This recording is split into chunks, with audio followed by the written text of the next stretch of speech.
लेकिन SP Singh sir, क्योंकि कल बड़े स्तर पर एयर स्ट्राइक हुई है, 100 से ज्यादा ठिकाने और 100 से ज्यादा ये माना जा रहा है कि फाइटर जेट्स जिसकी मदद से इतनी बड़े स्तर पर हमला किया गया कि गाजा दहल उठा, उस पर सबसे पहले आपका रिएक्शन।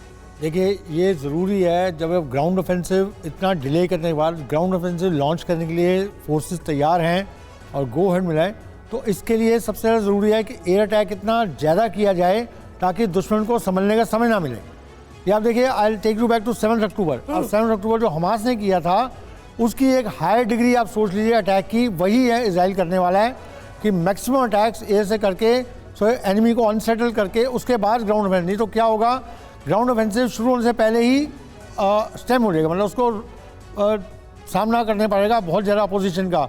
ये मान के चलिए कि हमास पहले से ही तैयार है। जब 7 अक्टूबर को उन्होंने अटैक किया था तो जो देश उनके इस अटैक के पीछे उनको सपोर्ट कर रहा है उसने पूरी तैयारी के साथ अगले आने वाले car garage network great, claim cover great, price wait वाह, प्राइस भी ग्रेट।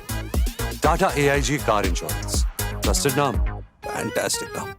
15 दिन 1 महीने सारी स्ट्रेटजी सोच के हमास से अटैक कराने के बाद उसकी पॉलिसी प्लानिंग की हुई है, तो उनको मालूम है कि इजराइल ये कदम उठाएगा और उस कदम की तैयारी के लिए तो ये ना हो कि इजराइल के जब फोर्सेस वहां पर जाएं तो उनके ट्रैप में फंस जाए, इसलिए उनको काउंटर करने के लिए बड़ा जरूरी है कि बहुत ज्यादा मैसिव एयर अटैक किया जाए। देखिए, जिससे उनके कमर आपने जो बात कही है ग्राउंड जीरो पर, वो रियलिटी देखकर हमारे पास इस वक्त पहुंच चुके हैं सुमित चौधरी, हमारे डिफेंस एडिटर हैं। और सुमित, आपसे समझना बहुत जरूरी है कि आपने ग्राउंड पर किस तरीके के हालात देखे, किस तरीके से पूरे ऑपरेशन को अब अंजाम दिया जा रहा है और उससे पहले किस तरीके की स्थिति? देखिए, बिल्कुल जिस तरह से सिंह साहब बता रहे थे बिल्कुल सही।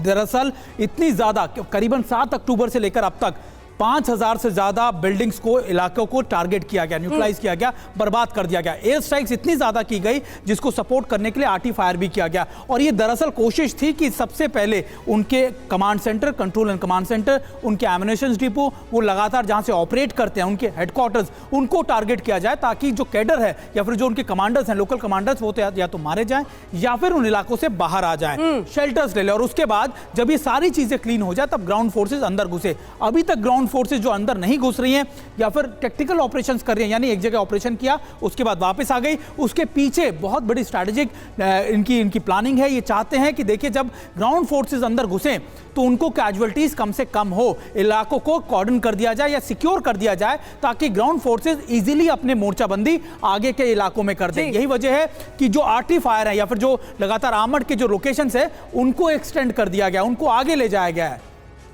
बहुत इंपॉर्टेंट बात आपने कही, पीके घोष सर, चूंकि आप हमारे साथ मौजूद है, बहुत महत्वपूर्ण हो जाता है कि नेवी ने किस तरीके से पूरी महत्वपूर्ण भूमिका निभाई है, क्योंकि अब जो ऑपरेशंस हो रहे हैं उसमें नेवी का भी रोल देखा जा रहा है। And it's very important sir, अब तक तो पहले एयर स्ट्राइक हुई, अब कहा जा रहा है कि ग्राउंड पे जिस तरीके से हम देख रहे हैं यहाँ पर सैनिकों का जमावड़ा भी शुरू हो चुका है, बख्तरबंद गाड़ियां वहां मौजूद है, लेकिन नेवी का रोल कितना इंपॉर्टेंट सर? सबसे पहले ये जो नेवी है ये सपोर्ट, ग्राउंड को सपोर्ट करेगा।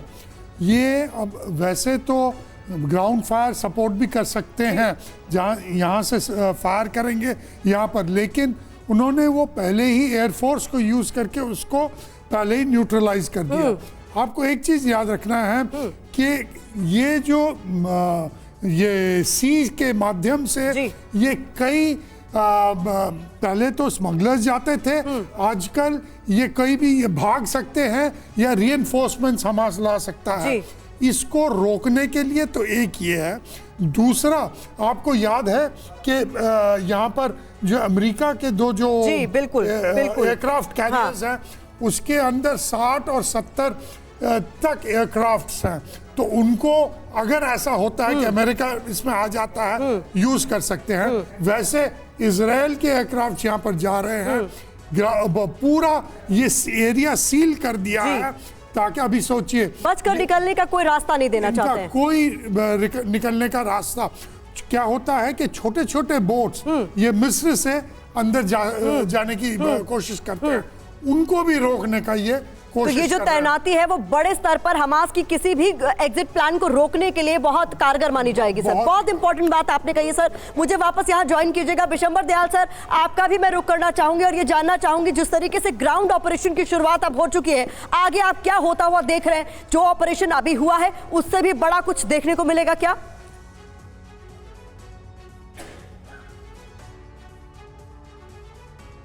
बिशंबर सर, तो हम दोबारा बात करने की कोशिश करेंगे उनसे, और इस बीच आपको हम ये भी बता रहे हैं कि किस तरीके से ये बड़ा ऑपरेशन हो रहा है। गाजा पर इजराइल का बड़ा हमला हुआ है। बता दें, TV9 की लाइव रिपोर्टिंग के दौरान हमला हुआ है। हमले के बाद धुएं का गुबार उड़ता हुआ साफ तौर पर देखा गया। बॉर्डर पर लगातार बमबारी हो रही है। हमले में गाजा में भारी नुकसान भी हुआ है। तो ये इस वक्त की बड़ी खबर है। आपको बता रहे हैं हम किस तरीके से बड़े स्तर पर हमलों का दौर जारी है, और ये तस्वीरें इसकी बानगी।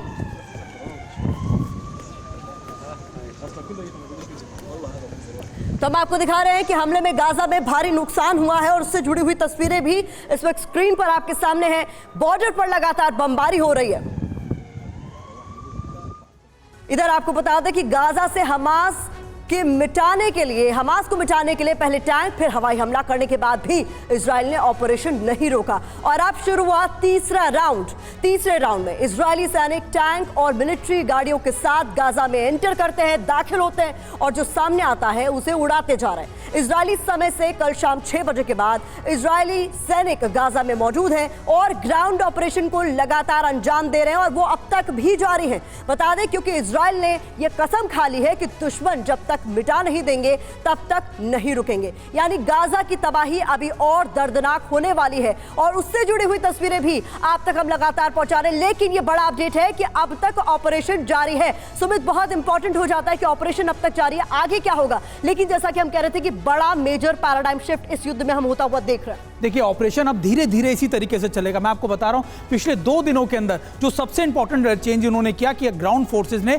अब एटलीस्ट गाजा के अंदर जाना शुरू किया। 2 बार ऐसे ऑपरेशन चलाए गए डे एंड नाइट में, जहां पर टेक्निकल यूनिट्स ने, स्पेशल यूनिट्स ने मूवमेंट की, ऑपरेशन किए, and they came fall back, यानी वो ऑपरेशन करके अपने कमांड सेंटर में वापस लौटा है। दरअसल ये इसलिए किया जाता है क्योंकि आप रेड का नाम दे रहे थे। जी बिल्कुल, उसको आप रेड कह सकते हैं, आप उसको कहते हैं they are testing their waters, at least they are testing their water, कि उनको पता हो कि अब ये 2 सिक्योर एरियाज उनके पास हैं, लाइन यहाँ है, यहां से इनकी मूवमेंट की जा सकती है, माइंस का कोई इशू नहीं है, आईडीज का कोई इशू नहीं है, और टीम्स फैमिलियर हो गई हैं उन इलाकों के अंदर जाने के लिए। अब देखिए अब क्या होगा कि अब ऐसे कई पैरेलल इलाकों को खोला जाएगा और वहीं से मूवमेंट की जाएगी, क्योंकि लगातार अब इन इलाकों के बारे में सारी जानकारी आईडीएफ को या फिर स्पेशल यूनिट्स को मिल गई होगी, और अब कोशिश ये की जाएगी कि धीरे धीरे अपने मोर्चों को आगे बढ़ाया जाए। यानी अब गाजा पट्टी के अंदर के इलाकों में, चाहे वो गाजा सिटी के पास हो या दूसरे इलाकों हो, वहां पर होल्ड अप कर लिए जाए अपने इलाके, ताकि फिर डोर टू डोर जो सर्च ऑपरेशन चलाना है, जो सबसे टास्क काम है। और इसीलिए सुमित, हमने ये भी देखा था कि बड़े स्तर पर वार्निंग्स दी जा रही थी, कहा जा रहा था कि इन इलाकों से आप हट जाइए, क्योंकि इस बात की तैयारी इजराइल की तरफ से कर ली गई थी कि वहां पर जहां पर हमास के ठिकाने, उन्हें पूरी तरीके से खत्म कर दिया जाएगा।